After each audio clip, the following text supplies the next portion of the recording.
While I was at work, Mom got into my house with my brother and his wife.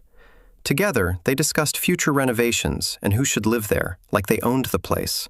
So, I changed the locks and cut contact. I never planned to keep it a secret, but when no one asks about your life, silence becomes a habit. That is how it started, with silence. Then, it became mine. All mine. I bought the house with the money I had been saving quietly for years, plus my grandmother's inheritance that I had kept untouched in a separate account. While my siblings accepted help like it was their birthright, I worked late cleaning teeth and spent weekends photographing weddings, graduations, families I did not know. I cut corners. I learned to make rice 10 different ways. I said no to everything fun, indulgent, spontaneous. There was no safety net waiting for me, just discipline, exhaustion, and the quiet thought that maybe, someday, this would pay off. The house was not glamorous. It was a small 2-bedroom bungalow in an older neighborhood with creaky stairs and wallpaper from another decade. But the moment I saw it, I knew it was not about the house itself. It was what it represented, something I built on my own, something no one gave me. I did not tell my family, not because I wanted revenge or power, but because I already knew how it would go. My mother would frown and ask, alone. My brother would laugh like it was cute. My father would nod like I had done something tolerable but unimpressive. They always saw me as the one who did not need much, the quiet one, the one who just gets by. That is what people do when you do not ask for help. They assume you do not need anything. For a while, keeping it secret felt like safety. I slept on a mattress on the floor, surrounded by boxes and paint cans. I fixed the leak under the kitchen sink myself. After watching 6 tutorials, I painted each room slowly, carefully. I picked out soft lighting, warm wood tones. Everything I touched felt like a small rebellion. There was no one to criticize my choices, no one to ask why I painted the bedroom a dark olive green, no one to suggest I get rid of the mismatched antique mirror, no one to remind me that I was still single, like it was a problem to fix. For the first time, I had space that reflected me, not what others expected of me. I still had my apartment near work, which gave me an excuse not to say anything. I told my coworkers I was helping a friend redo a house. That was partially true. The friend was me. The house was mine. My secret. Every free moment I had, I was there. Even when I was not painting or fixing something, I would sit on the back steps with tea and watch the leaves fall, letting the quiet remind me that I had not failed. Not really. I had survived. I had made it. And even if no one clapped for me, I could clap for myself. When my landlord mentioned break-ins in the neighborhood, I decided to install a basic security system with cameras around the property. It was not paranoia, just practical protection for my investment. I told myself maybe one day I would invite them all, host a dinner, reveal everything, let their surprise fill the space. Maybe they would see me differently. Maybe they would not. But at least I could say I did this. That day never came. 6 weeks passed. I continued working both jobs, balancing my apartment and my house like parallel lives. My mother called occasionally, usually to talk about my brother's latest business move or my sister's drama. When she asked where I had been lately, I said, busy with work. She did not ask what else I was busy with. I kept waiting for a moment that felt right, but it never showed up. Then, on a gray Thursday, everything shifted. It was a normal afternoon. I had just finished with a patient, a teenager, who barely spoke and was reviewing sterilization charts in the back office when my phone buzzed. I glanced down, expecting a calendar reminder. Motion detected, front door. I paused, tapped the alert. The video opened. I frowned. My mother stood at my front door with a key. She was not alone.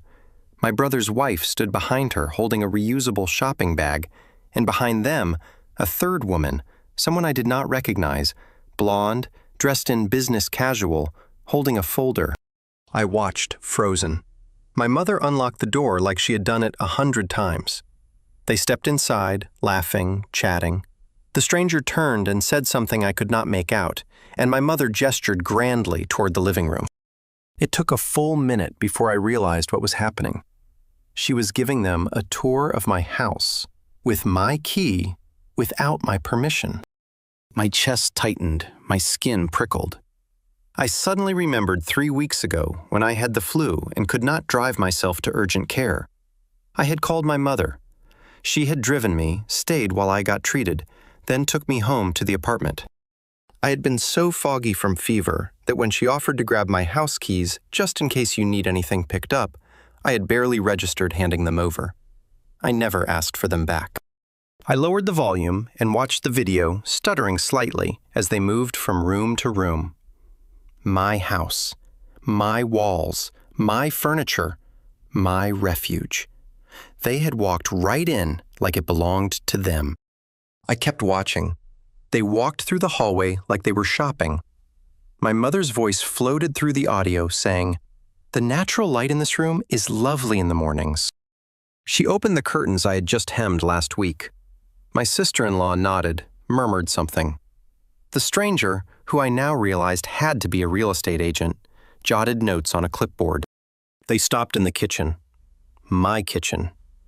I had sanded and stained those cabinets myself, replacing the knobs one by one after work, choosing a warm brass finish because it reminded me of the tiny diner where I used to eat pancakes after long shifts. My mother leaned against the counter, completely at ease, pointing out the original hardwood floors like she had paid for them. The longer I watched, the colder I felt. I did not yell. I did not scream. I did not call anyone. I just stared at my phone, breathing through my nose, trying not to shake.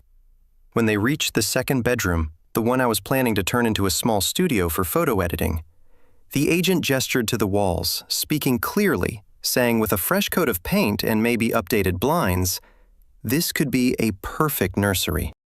Nursery! That word hit like a slap. I ended the stream. My hand stayed clenched around the phone, long after the screen went dark. Back in the clinic, the fluorescent lights buzzed. Someone called my name from the front desk. I did not answer. I was sitting upright, perfectly still, but everything inside me had tipped sideways. I told my boss I had a migraine. I do not know how I made it to the parking lot without crumbling. I sat in my car, engine off, fists resting against the steering wheel, feeling the kind of stillness that comes right before a storm. Not the dramatic, cinematic rage I thought betrayal would look like, just a quiet devastation. They did not even think to ask. Not my mother, not my brother, not his wife.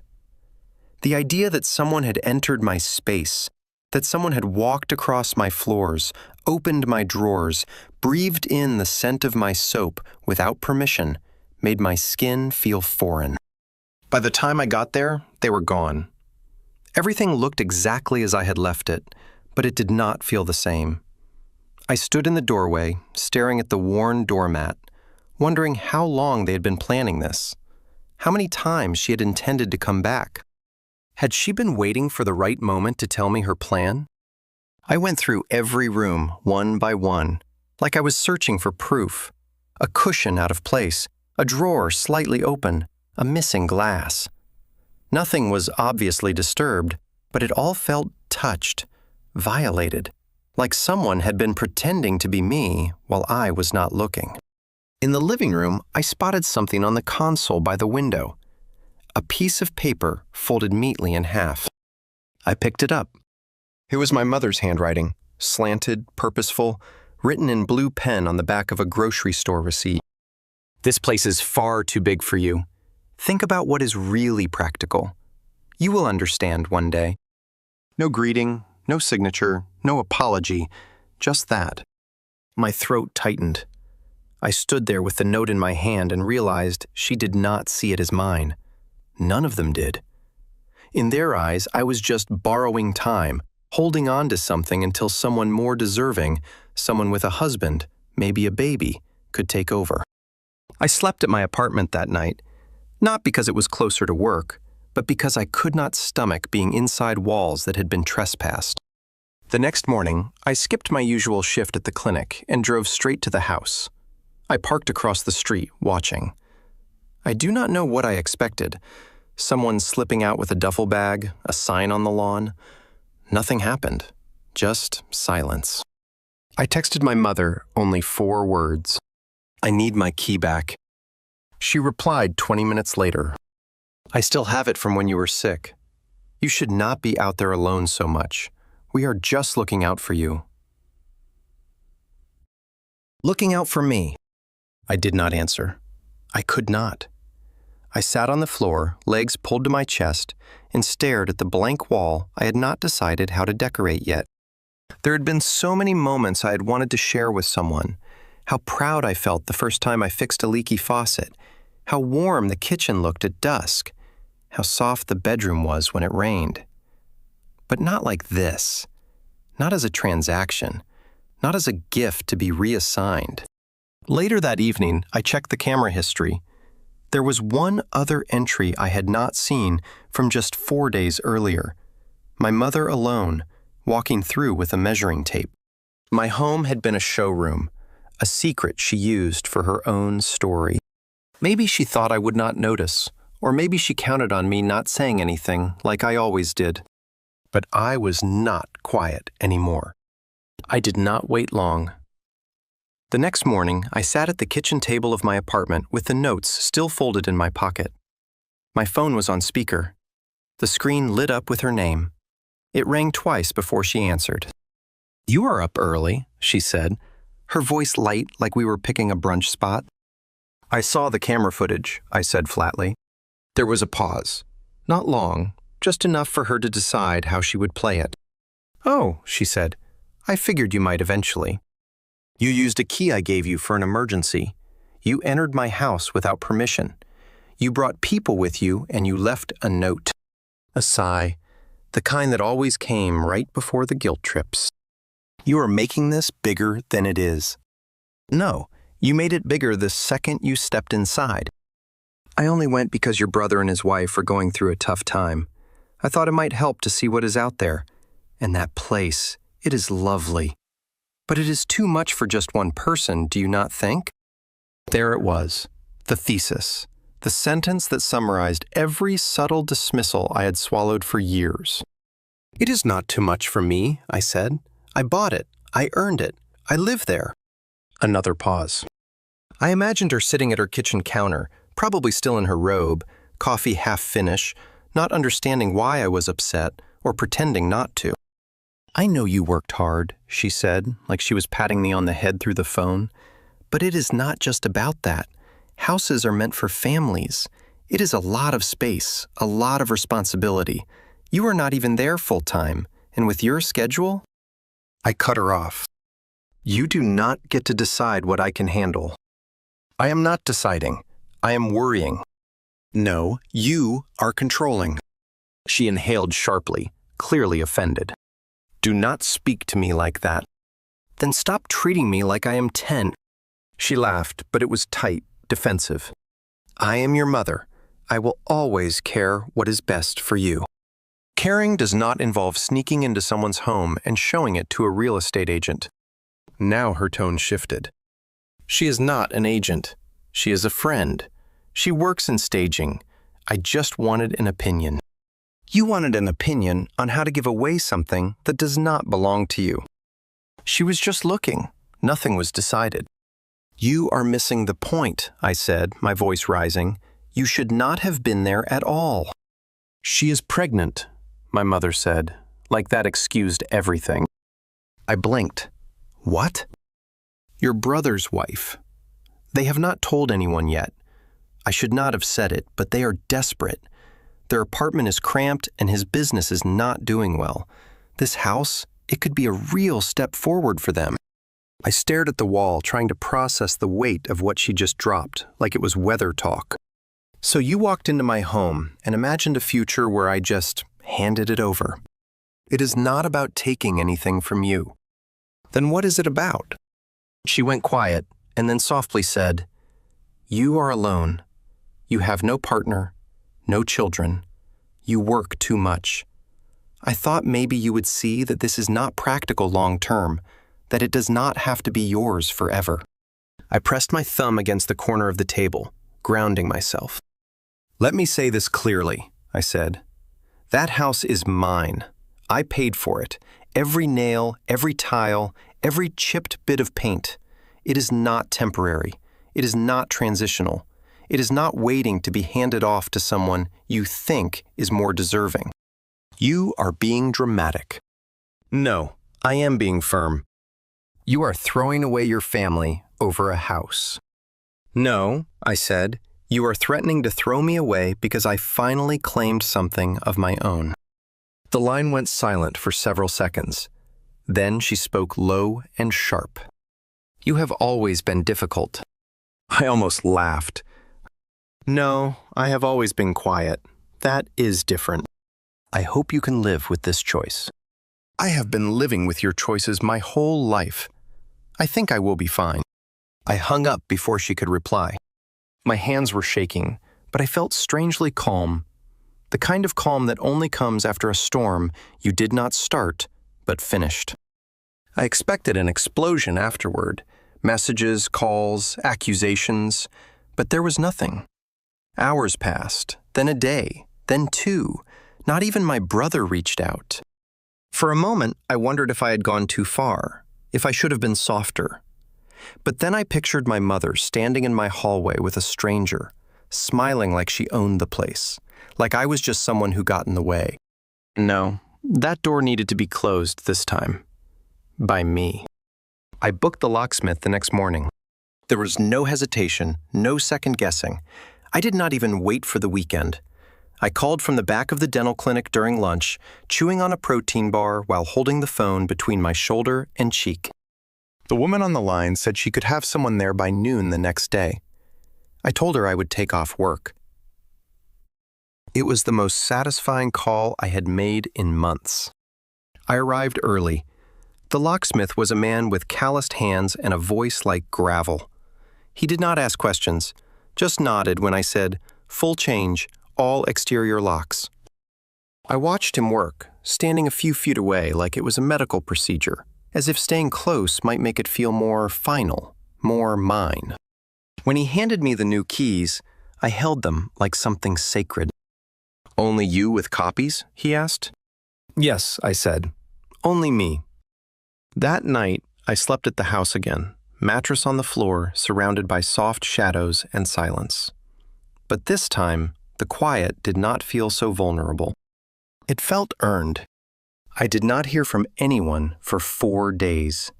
No texts, no voicemails, no awkward apologies disguised as check-ins, just the absence I had apparently triggered by daring to say no. It stung, of course it did, but beneath the sting was something solid. For once, the silence felt like mine. On the 5th day, a car pulled into the driveway. I was in the kitchen unpacking groceries, listening to a podcast about art theft, when the notification pinged. Motion detected. Driveway. I set down the bag of spinach and walked slowly to the window. It was her. She did not knock immediately. First, she stood on the porch, staring at the front door, like she expected it to open on its own. Her purse was slung over one shoulder, her mouth pinched into that neutral expression she used when she was holding back a lecture. Then she tried the handle. When it did not budge, her face changed. She knocked once, sharp, then again louder. I stepped toward the door, heart thudding. I did not open it.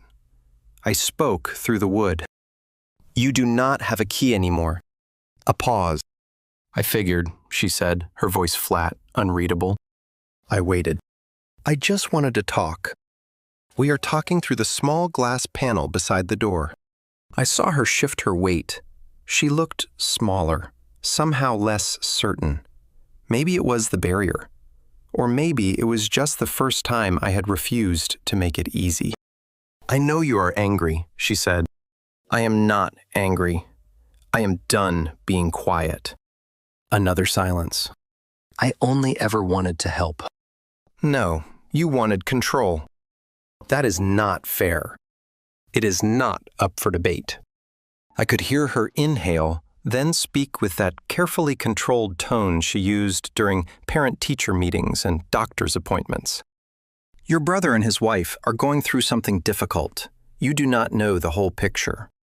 And I never will if people keep making choices behind my back. She stepped closer. I watched her hand hover over the doorframe like she wanted to touch it. I raised you to be practical. No, I said you raised me to be useful, to adapt, to expect less. Practicality was just the excuse. That is not true. Then why is it so hard for you to let me have something? She did not answer. Why does it bother you that I own this place? That I am fine without help? That I did not need permission? Her voice cracked just slightly. Because I do not want you to end up alone. I laughed, sharp and dry. You already made sure I was. I did not say it to hurt her. I said it because it was true. Every family dinner where my achievements were glossed over, every time someone else's crisis became more important than my progress, every assumption that I did not need help because I was not falling apart loudly enough. She pressed her hand against the door. You think I do not see you, but I do. Too late. A long beat passed. Then she said, "This is a mistake. You will regret shutting people out." No, I said quietly. What I regret is letting you in. I stepped away from the door. I did not wait for a reply. A minute later, I heard the car pull out of the driveway. I did not cry. I did not shake. I finished putting away the groceries, sat at the kitchen table, and let the quiet fill the space again. Only this time, it was protected. It was mine. The silence stretched longer than I thought it would. At first, it felt like peace. I kept waiting for another knock, another voicemail, another demand disguised as concern. But the days passed quietly. No messages from my mother, no unannounced visits, just quiet. And then, slowly, the superficial texts began. My brother sent the first one 2 weeks later. Hey, Mom is still pretty upset. Maybe reach out. A few days after that, another. No judgment, just saying this is not worth blowing up the family over. Think about it. I did not reply. Then my sister chimed in with a screenshot of a casserole she had made. Missing family dinners. Let us all just move on. Each message was like a pebble thrown at a window I had just sealed shut.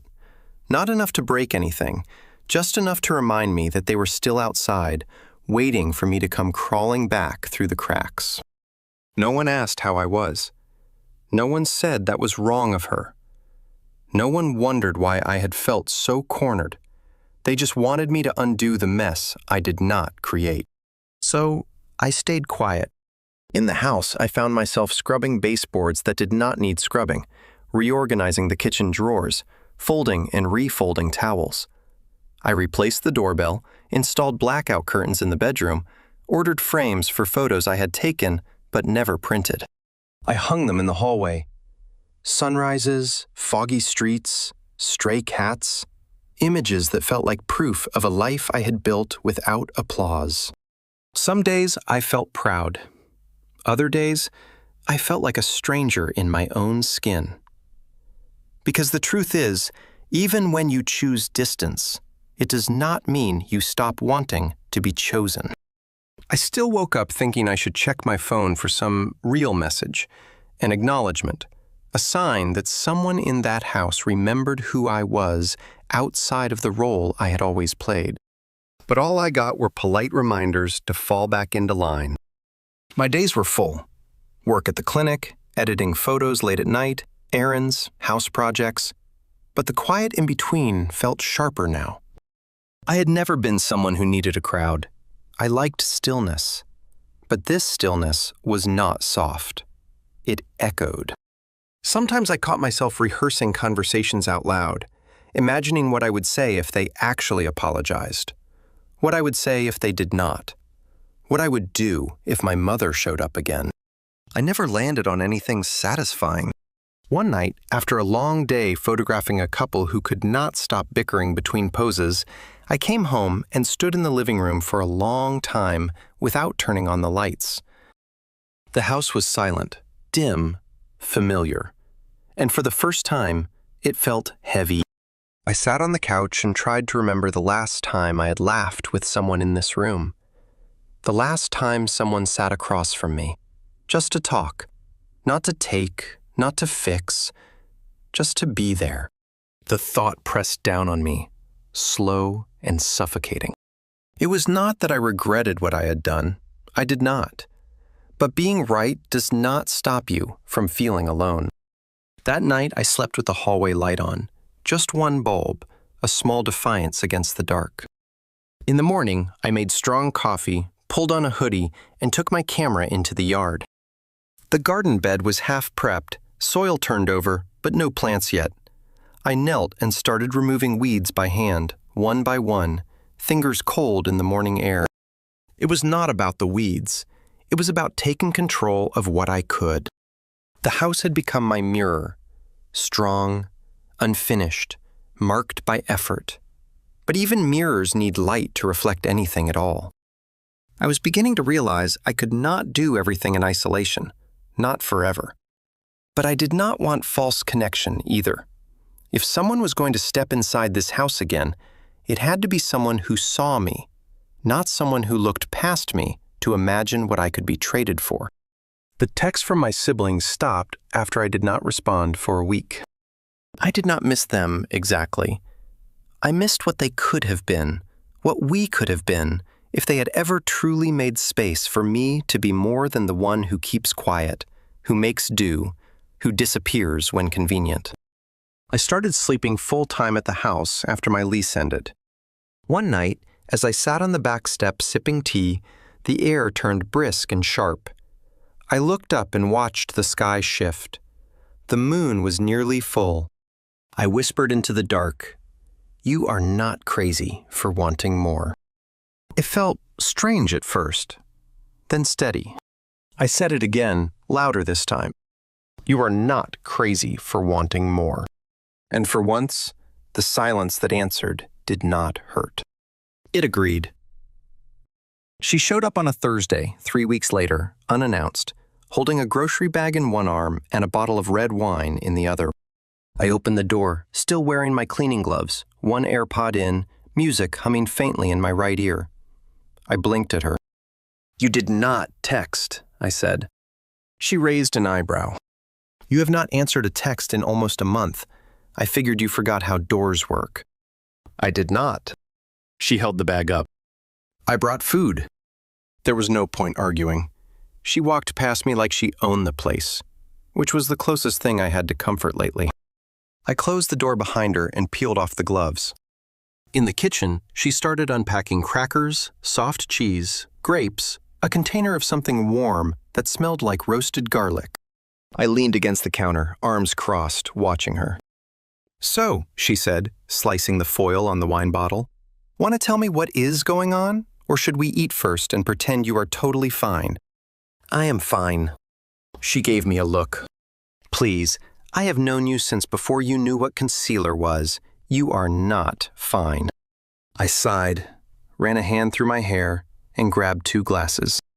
We sat at the small table by the window, the one I had sanded and stained myself, the legs still a little uneven. She poured the wine, pushed a napkin toward me, and waited. I told them.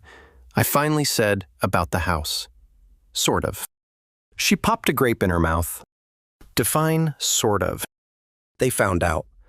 My mom let herself in, gave a tour, left a note telling me to think practically. Her eyes widened. "Wait, she came inside? How did she have a key?" "I gave it to her when I was sick last month. Forgot to ask for it back." She set her glass down harder than necessary. "That is insane." "I know." "And then what?" I confronted her. She said the house was too much for someone single. She was showing it to my brother and his wife. They are expecting. Her face twisted. "So she was just repurposing your life?" I nodded. "Exactly. She leaned back in her chair, staring at me like I was an unsolved puzzle. "And what did you do?" I changed the locks, stopped responding, told her she crossed a line. "That is not just a line," she said. "That is your entire boundary smashed with a crowbar." I let the silence settle between us, broken only by the faint creak of the walls and the ticking clock above the sink. "Do you regret it?" she asked quietly. "What, the house?" "No, standing up to them." I took a sip of wine and stared at the grain in the table. Sometimes I wonder if it was worth the silence. But then I remember how she looked when she walked through my door like it was hers. And I know I could not stay quiet this time. She nodded slowly. "You should not have to." But I did for years, and they liked it that way. She tore a piece of bread and dipped it into the container. "I get it, really. But is this it? Is this what you wanted? A house that no one visits? A family that will not talk to you unless you apologize?" It is what I needed. I was tired of shrinking to make room for everyone else. She met my eyes. "And now that you have expanded, is there room for anyone else?" The question hit me harder than I expected. I swallowed. "I do not know." She tilted her head. "You do not have to be either invisible or untouchable. There is space in between. I do not know if they deserve that space." "They probably do not," she said, not missing a beat. "But you do. You deserve connection, real connection, not the kind that comes with conditions or keys made behind your back." I looked around the kitchen, the lighting I had chosen, the walls I had painted, the silence I had curated so carefully. "I wanted this to be mine," I said, without needing anyone's permission. "It is yours," she said, "but ownership does not mean isolation." I did not respond. We finished eating in silence, not uncomfortable, just full of thoughts. Afterward, we moved to the couch. She curled her legs under her, sipping the last of the wine. I sat beside her, feet flat on the rug, hands resting on my knees. "You are strong," she said gently, "but you do not have to be alone to prove it." I closed my eyes. I just do not know how to be in the middle. It was always either be quiet and accepted, or speak up and get shut out. She rested her head against my shoulder. "Maybe this is the start of something different, something where you decide who gets in and who does not." That night after she left, I sat by the front door for a long time. I did not check the cameras. I did not check my phone. I just listened to the quiet and asked myself, if I let someone back in, would I recognize the sound of real belonging? I was not sure, but for the first time, I wanted to find out. She texted me on a Monday, 5 weeks after my mother's last visit. Just a short message. "Can we talk?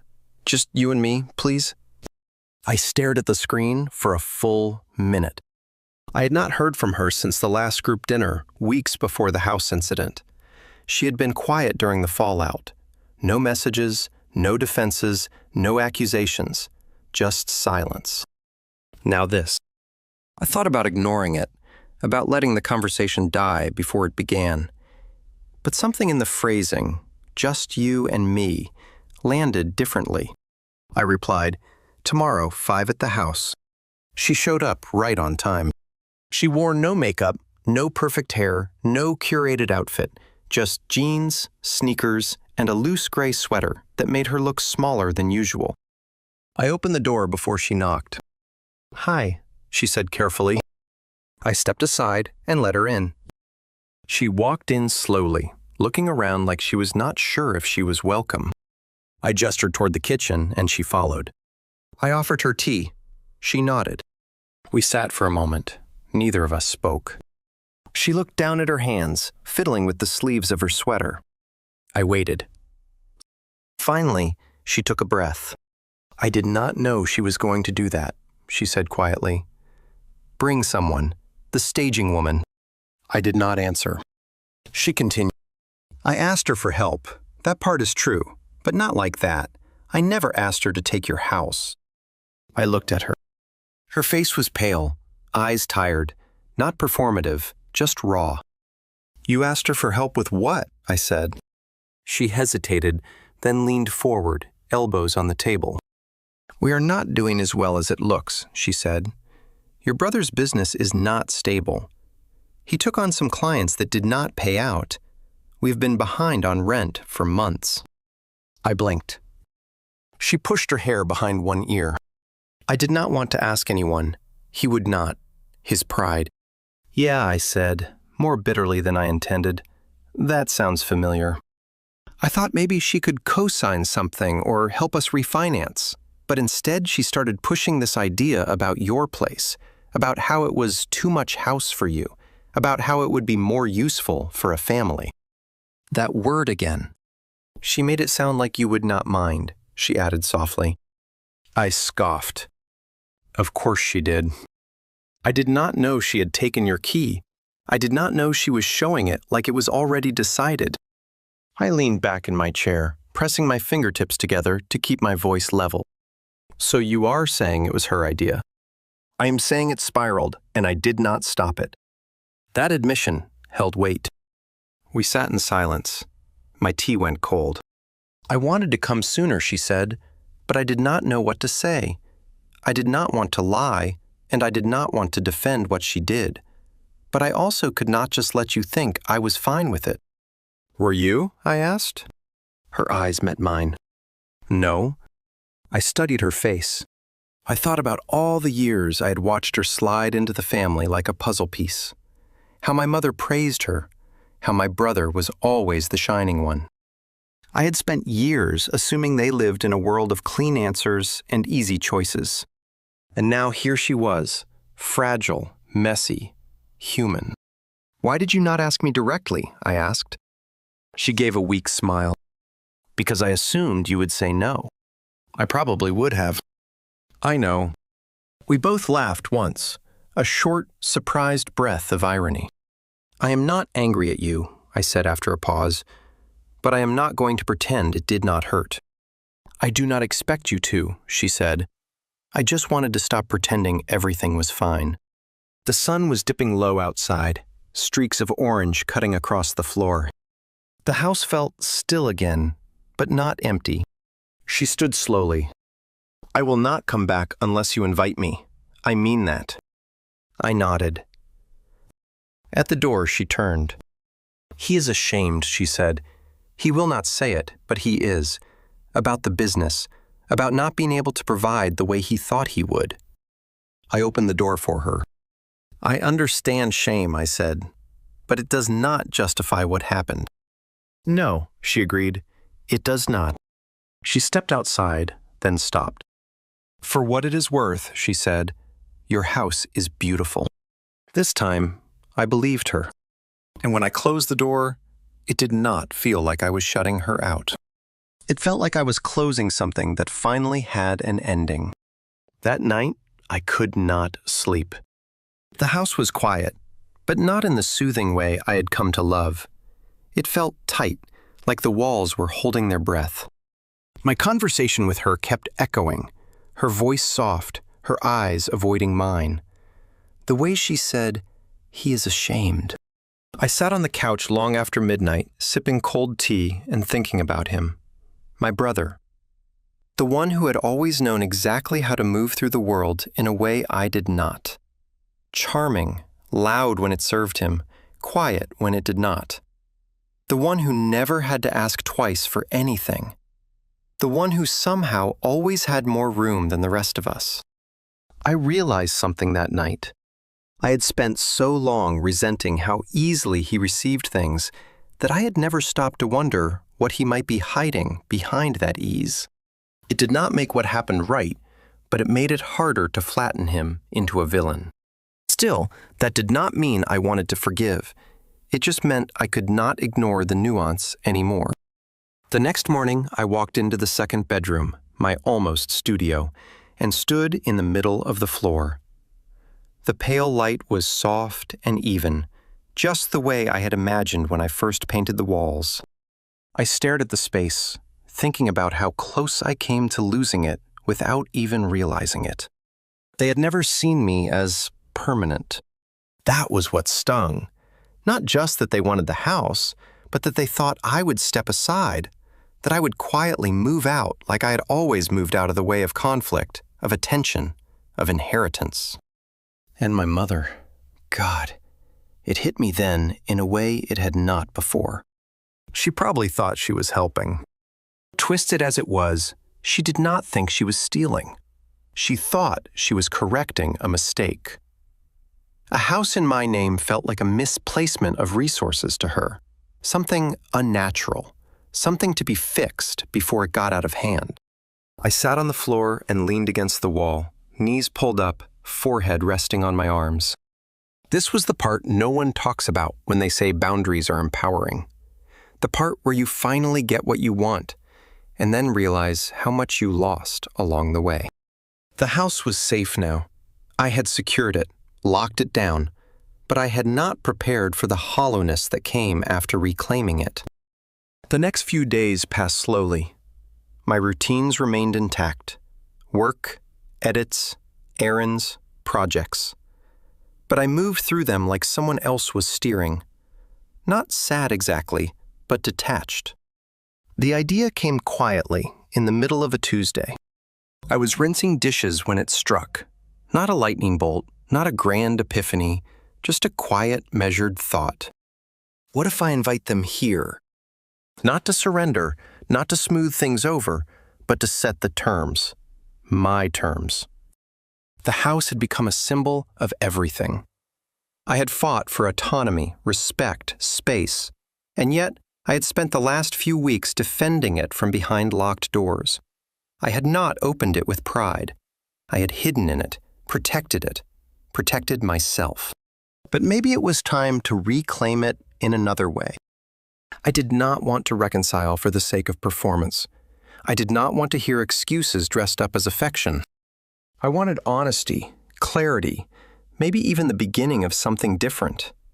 Or maybe just closure. That night, I drafted the message. Simple, no theatrics. I am making dinner this Sunday at the house. If you would like to come, you are invited. Come as you are. I sent it to my mother, my brother, my sister, and, to my own surprise, my father, too. Then I turned my phone face down and refused to obsess over their replies. It did not take long. My brother was the first. We will be there. Then my sister. You are cooking? Can I bring dessert? Even my father replied with a thumbs up. That was his version of emotional availability. My mother did not answer right away. I did not expect her to, but late the next day she sent, "Okay, thank you." No emoji, no elaboration. It was enough. I spent Saturday prepping, not obsessively, just intentionally. I made a grocery list, cleared the clutter from the hallway, cleaned the windows. I set the table with mismatched plates and cloth napkins I had found at a thrift store. No centerpieces, no fake smiles, just food and space. I cooked slowly on Sunday, roasted vegetables, baked herb chicken, a pot of lentils simmered on the stove, warm and rich with garlic and thyme. I made salad with shaved fennel because I liked the way it looked in the bowl. Not for them, for me.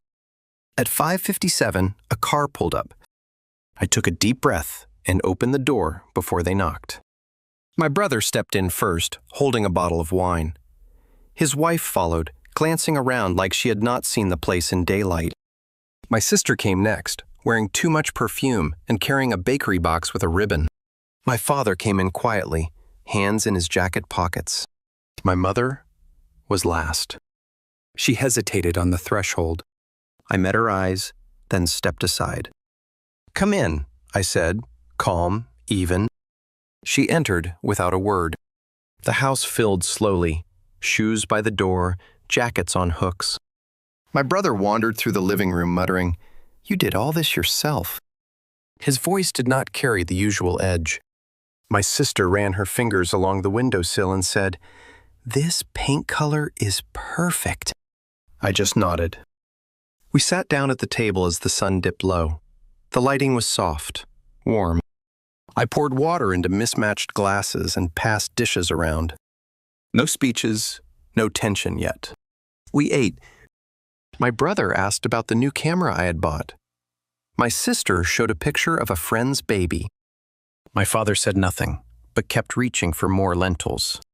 Even my mother commented that the chicken was well-balanced, whatever that meant. I did not rush it. For the first time, I did not feel like I was hosting to earn approval. I was not shrinking to fit them into the room.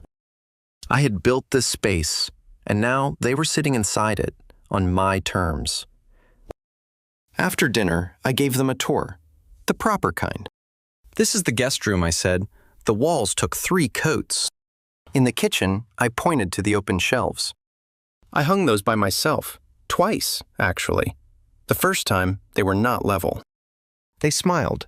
They nodded. No one interrupted. No one tried to correct me.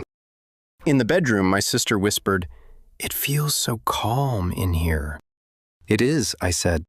At the end of the tour, we returned to the living room. My brother's wife offered to help with dishes. I declined. I wanted to do it alone later, on my time. They stayed for a while longer than I expected. No one brought up the incident. No one apologized. But there was a shift, small, undeniable, a soft recognition in the air. When they stood to leave, my mother lingered near the door. She looked at me, not over me. Her expression was unreadable, but her voice was low. "You have made something beautiful." I nodded. "Thank you." She opened her mouth like she might say more, but then she just squeezed my hand once, lightly, and walked out. I stood at the door for a long moment after it closed, not because I was unsure, but because I was not. They had come, they had seen, and I had remained whole. After everyone left, I cleaned the kitchen slowly, methodically. The dishes clinked softly in the sink. The leftover wine sat open on the counter, catching the last light from the window. It had not been perfect. No one had fallen to their knees apologizing.